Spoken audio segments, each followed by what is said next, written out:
Welcome in my chemistry class. In previous class we talk about classification of matter, in which we discuss all the three type of matters: solid, liquid and gas. Today we will start to another topic of this chapter, that is interconvertibility of matter. That means यहाँ पे हम लिखते हैं इस topic को can matter change their physical state या फिर हम इसको लिख सकते हैं phase transformation of matter. Phase transformation of matter. देखिए, अगर आप पढ़ रहे हैं 9th क्लास में तो ये मत समझिए कि आपको 9th क्लास में बस केमिस्ट्री पढ़नी है, ठीक है। जब आप कभी भी आगे केमिस्ट्री पढ़ेंगे तो अगर आपने मेरी क्लासेस अटेंड की होंगी तो आपको फ्यूचर में भी उसका बहुत ज्यादा बेनिफिट मिलेगा, ठीक है। हम क्या करते हैं, हम सीक्वेंस सेट कर रखे 9th से 12th तक का, कि जिस लेवल से हम पढ़ाना स्टार्ट करते, बच्चे का बेसिक क्लियर करना स्टार्ट करते, वो 9th क्लास से स्टार्ट होता है। अगर आपने हमारी बातों को अच्छे तरीके से सीखा हुआ है, ठीक है, आपने हमें फॉलो किया हुआ है, तो आपको कभी भी केमिस्ट्री पढ़ने में कोई प्रॉब्लम नहीं होगी। तो इसलिए मैं आपसे बोलूंगा कि जो भी आपको चीजें सिखाई जा रही, आप उनको प्रॉपरली सीखिए, ठीक है। जैसे यहाँ पे मैंने लिख रखा है, आपको सिर्फ मैं आपके एनसीईआरटी में सिर्फ लिखा हुआ है can matter change their physical state, ठीक है। Can matter change physical state, कि क्या मैटर अपनी फिजिकल स्टेट को चेंज करता है, तो हम कहेंगे कि हाँ करता है। बट अगर आपसे किसी ने पूछा इंटरकन्वर्टिबिलिटी ऑफ मैटर, इसका भी वही मतलब है कि क्या मैटर इंटरकन्वर्ट होते हैं सॉलिड से लिक्विड में, लिक्विड से गैस में, गैस से सॉलिड में। इस तरीके का जो प्रोसेस होता है उसको बोलते हैं इंटरकन्वर्टिबिलिटी ऑफ मैटर। जब आप हायर क्लासेस में जाएंगे तो इसी चीज को बोला जाएगा फेज ट्रांसफॉर्मेशन ऑफ मैटर। तो भी आपको वही बात करनी है कि क्या सॉलिड लिक्विड में कन्वर्ट हो रहा है, तो हम कहेंगे कि वहां पे फेज ट्रांसफॉर्मेशन हो रहा है, ठीक है। तो पहले तो चीजों को दिमाग में रखना है कि क्या चीज हम पढ़ रहे हैं, ठीक। अब देखिए, अब हमें क्या करना है। सबसे पहला क्वेश्चन देखो, जब आप कभी भी कोई टॉपिक स्टार्ट करते हैं, मेरी क्लास स्पेशली जो होती है उसमें हम पहले उस टॉपिक के बारे में समझते हैं कि what we study, why we study, हम क्यों पढ़ रहे और मतलब इसका क्या मतलब है, ठीक है। तो पहले हम समझते हैं कि इंटरकन्वर्टिबिलिटी या can matter change their physical state का मतलब क्या है। अगर सपोज मान लीजिए अगर ये कोई सॉलिड है, ठीक, मैंने बोला कि ये सॉलिड है, आइस हो सकता है या कोई भी सॉलिड हो सकता है, जो भी आपके दिमाग में आ सकता है, ठीक है। अब हम कहते हैं कि हमने कुछ इसमें एनर्जी प्रोवाइड की या किसी भी वजह से हम कहेंगे कि अगर ये सॉलिड है तो जो इंटरमॉलिक्यूलर फोर्स ऑफ अट्रैक्शन होगा, इंटरमॉलिक्यूलर फोर्स ऑफ अट्रैक्शन होगा, अगर वो किसी वजह से थोड़ा सा वीक पड़ता है, अभी जो सॉलिड है इसके पार्टिकल्स फिक्स्ड है तो इसकी पोजीशन में कोई चेंजिंग नहीं होगी, लेकिन किसी भी वजह से अगर उसके इंटरमॉलिक्यूलर फोर्स ऑफ अट्रैक्शंस ज्यादा या कम होते हैं तो ऑब्वियसली उनके फोर्स ऑफ अट्रैक्शन पे इफेक्ट पड़ेगा। अब आप मेरी बात सोचिए कि हमने पढ़ा कि सॉलिड में इंटरमॉलिक्यूलर फोर्स ऑफ अट्रैक्शन क्या होता है, मैक्सिमम होता है, ठीक। क्या होता है, मैक्सिमम होता है। तो मैक्सिमम है तो हो सकता है किसी वजह से वो इंटरमॉलिक्यूलर फोर्स ऑफ अट्रैक्शन जो है वो कम हो जाए, डिक्रीज हो जाए, और जब वो intermolecular force of attraction decrease होगा तो इन पार्टिकल के बीच में जो बाइंडिंग कैपेसिटी थी, जिस फोर्स ऑफ अट्रैक्शन के थ्रू ये एक दूसरे को पकड़े हुए थे, वो फोर्स ऑफ अट्रैक्शन कम हो जाएगा, पार्टिकल्स फ्री होंगे, और फ्री होने के बाद वो इधर उधर क्या करना स्टार्ट करेंगे, मूव करना स्टार्ट करेंगे। और जब किसी स्टेट में मोमेंट स्टार्ट हो जाएगा तो उसकी फिजिकल स्टेट क्या हो जाएगी, चेंज हो जाएगी। अब वो सॉलिड के बजाय क्या कहलाएगा, लिक्विड कहलाएगा। समझ में आ रही बात। और हमने कुछ कर दिया और पार्टिकल्स दूर दूर हो गए तो और उसका फिजिकल स्टेट चेंज हो जाएगा। अब वो लिक्विड से किसमें कन्वर्ट हो जाएगा, वेपर में कन्वर्ट हो जाएगा। तो वही चीज हमें यहाँ पे समझनी है कि ऐसा क्या होता है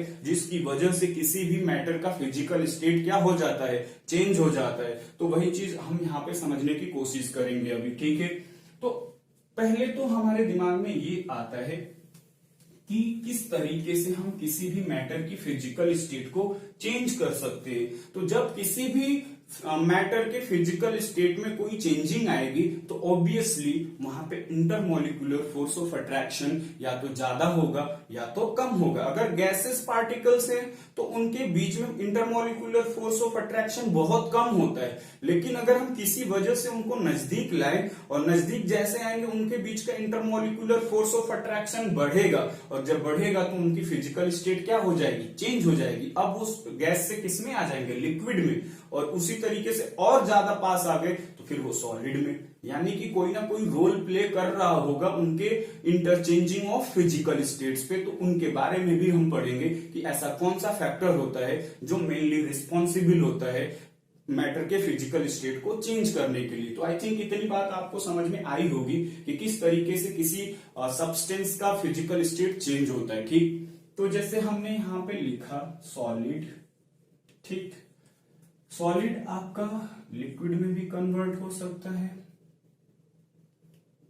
और गैस सॉलिडिफाई भी हो सकता है।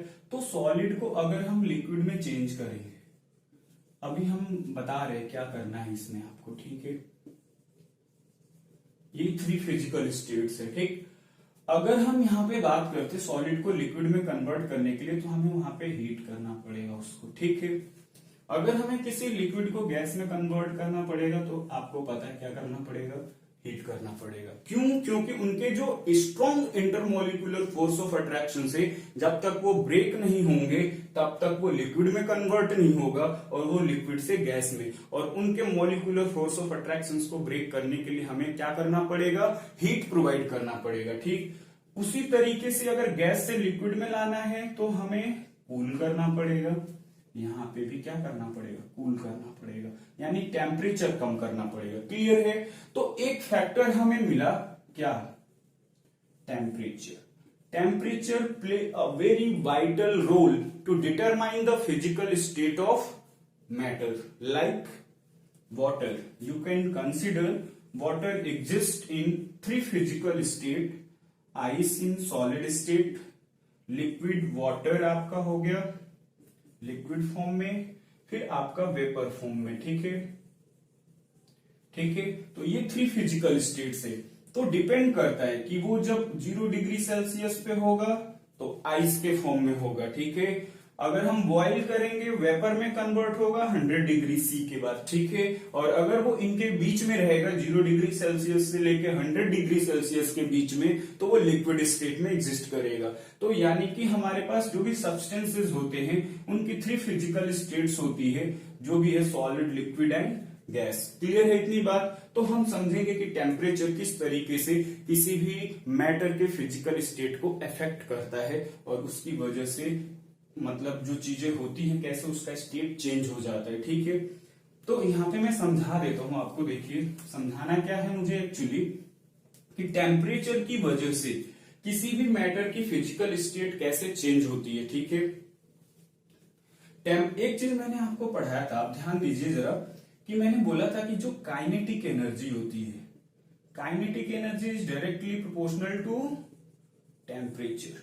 यानी कि जितना ज्यादा आप टेम्परेचर बढ़ाएंगे काइनेटिक एनर्जी उतनी ही ज्यादा क्या होती जाएगी, बढ़ती जाएगी। और काइनेटिक एनर्जी बढ़ने का मतलब है कि the moment of particles also increase. जब moment of particle also increase तो रैंडमनेस बढ़ेगी, और रैंडमनेस बढ़ेगी तो वहां पे उसका फिजिकल स्टेट क्या होगा, चेंज होगा। जब टेम्परेचर कम होगा तो काइनेटिक एनर्जी कम होगी, पार्टिकल्स का मोमेंट कम होगा, वो नजदीक आएंगे, उनके बीच में फोर्स ऑफ अट्रैक्शन इंक्रीज होगा, ठीक है। तो चीजों को हमें रिलेट करने भी आना चाहिए। और अब आप धीरे धीरे जब क्लासेस अटेंड करेंगे तो आपको कोरिलेशन करना भी आ जाएगा, ठीक है। तो मेनली अभी हम प्रेशर का भी इफेक्ट देखेंगे, टेम्परेचर के बारे में भी पढ़ेंगे, बट अभी हमारा जो टर्म है वही डिस्कस करना है कि टेम्परेचर की वजह से उन पार्टिकल्स की काइनेटिक एनर्जी इंक्रीज हो जाती है, और काइनेटिक एनर्जी इंक्रीज होने की वजह से वो पार्टिकल्स मूव करना स्टार्ट करते हैं, रैंडमली मूव करते हैं, और उस रैंडम मूवमेंट के कारण वो पार्टिकल्स इधर उधर अपनी फिजिकल स्टेट क्या कर लेते हैं, चेंज कर लेते हैं, ठीक है। हम यहाँ पे एक एग्जाम्पल लेंगे, ठीक है, और उस एग्जाम्पल के थ्रू समझने की कोशिश करेंगे कि किस तरीके से किसी की फिजिकल स्टेट चेंज होती है और उसमें क्या होता है, ठीक है। देखिएगा जरा ध्यान से समझिएगा इस बात को। जैसे सपोज मान लीजिए आपका हमने एक बीकर लिया, इस बीकर के अंदर हमने आइस क्यूब रख दिए, ठीक है, ये आइस क्यूब है, इसके अंदर हमने थर्मामीटर लगा दिया, ठीक है। टेम्परेचर मेजर करने के लिए क्या लगाना पड़ेगा, थर्मामीटर। थर्मामीटर आप देखे होंगे, ये बॉल होती है जिसमें मरकरी फील होता है और यहाँ पे पॉइंट्स होते हैं, जब टेम्परेचर रेज करता है तो हम कहते हैं कि इतना टेम्परेचर उसका बढ़ गया है, ठीक।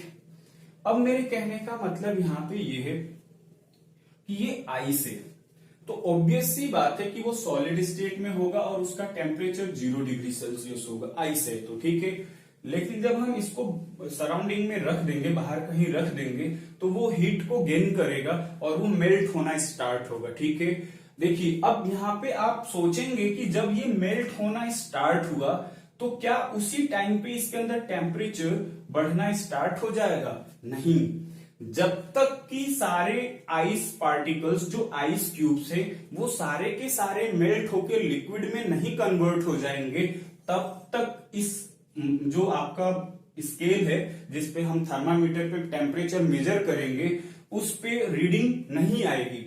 तो जो हीट इसने एब्जॉर्ब करी मेल्ट होने के लिए वो कहां पे गई, ठीक है। तो उसको हम यहाँ पे समझते हैं, एक बहुत ही अच्छा टर्म यूज करेंगे उसके लिए हम यहाँ पे।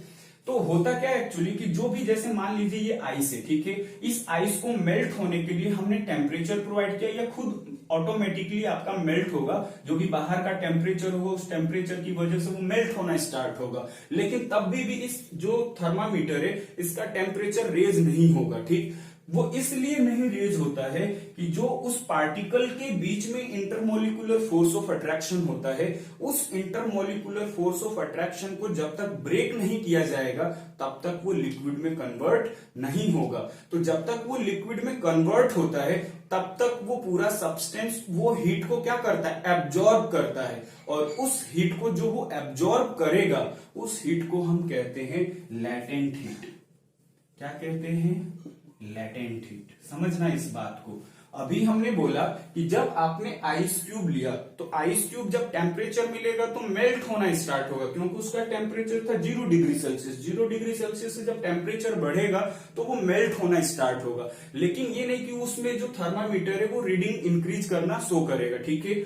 वो तब तक रीडिंग इंक्रीज नहीं करेगा जब तक कि सारे आइस क्यूब्स वाटर में चेंज ना हो जाए। यानी कि जो एनर्जी उसने एब्जॉर्ब करी है वो एनर्जी जो होगी, जब तक कि वो लिक्विड में कन्वर्ट नहीं हुआ है, उस एनर्जी को हम कहते हैं लैटेंट हीट, ठीक है।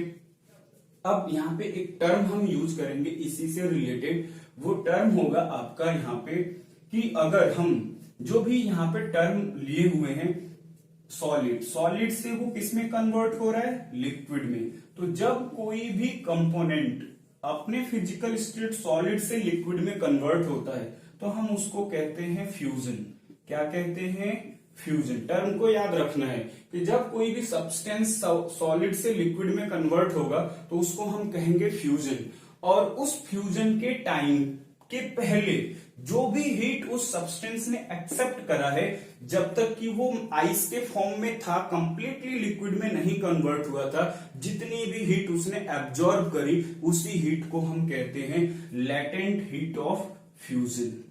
तो I think you understood the meaning of latent heat of fusion, the amount of heat absorbed melting of ice into liquid called latent heat of fusion। Clear है इतनी बात? इसमें एक टर्म और जोड़ दिया जाता है latent heat के अंदर, जिसको हम बोलते हैं specific latent heat of fusion। क्या बोल देते हैं इसको?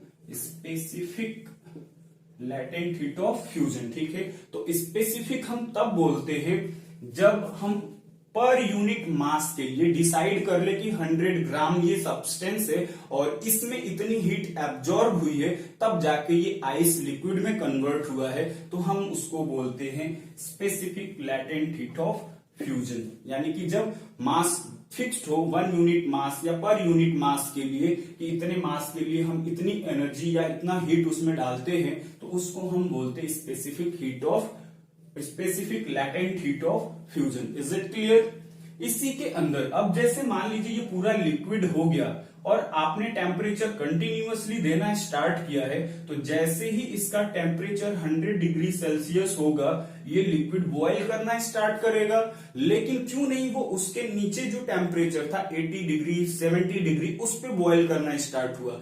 तो उस टाइम तक जो भी हीट मिली इसको 100 डिग्री सेल्सियस के पहले तक हम हीट तो करते रहेंगे, जो हीट मिलेगी उस हीट को वो एब्जॉर्ब करेगा, जिसकी वजह से उसके intermolecular force of attraction overcome करेंगे और तभी तो वो लिक्विड से किसमें कन्वर्ट होंगे, वेपर में कन्वर्ट होंगे। तो उस वेपर में कन्वर्ट होने से पहले जो हीट हमने प्रोवाइड करी उस हीट को हम कहेंगे लैटेंट हीट ऑफ वेपोराइजेशन, क्योंकि अब लिक्विड किसमें कन्वर्ट हो रहा है, वेपर में। तो जब कोई लिक्विड सब्सटेंस वेपर में कन्वर्ट होता है तो हम उसको कहते हैं वेपोराइजेशन।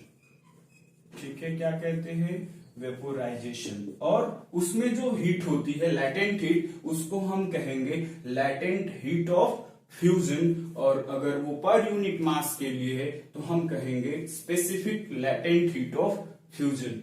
Is it clear? इतनी बात अब आपको समझ में आ गई होगी कि हमने इसमें आज क्या क्या आपको पढ़ाया। अभी मैंने कुछ ज्यादा नहीं पढ़ाया, सिर्फ आपको टेम्परेचर का इफेक्ट पढ़ाया कि किस तरीके से टेम्परेचर की वजह से जो स्टेट ऑफ मैटर है वो सॉलिड से लिक्विड में और लिक्विड से गैस में वेपर में कन्वर्ट होता है। और उसमें जो स्पेशल टर्म्स थे, एक था आपका लैटेंट हीट ऑफ फ्यूजन और दूसरा specific latent heat of fusion. तो ये चीजें आपको क्लियर हो गई होंगी। नेक्स्ट क्लास में हम चेंज इन टेम्परेचर को कैसे कन्वर्ट करते हैं केल्विन में वो सीखेंगे, और प्रेशर का क्या इफेक्ट होता है वो सीखेंगे। क्लियर है? तो आज की क्लास में बस इतना ही, नेक्स्ट क्लास में कंटिन्यू करेंगे। ओके।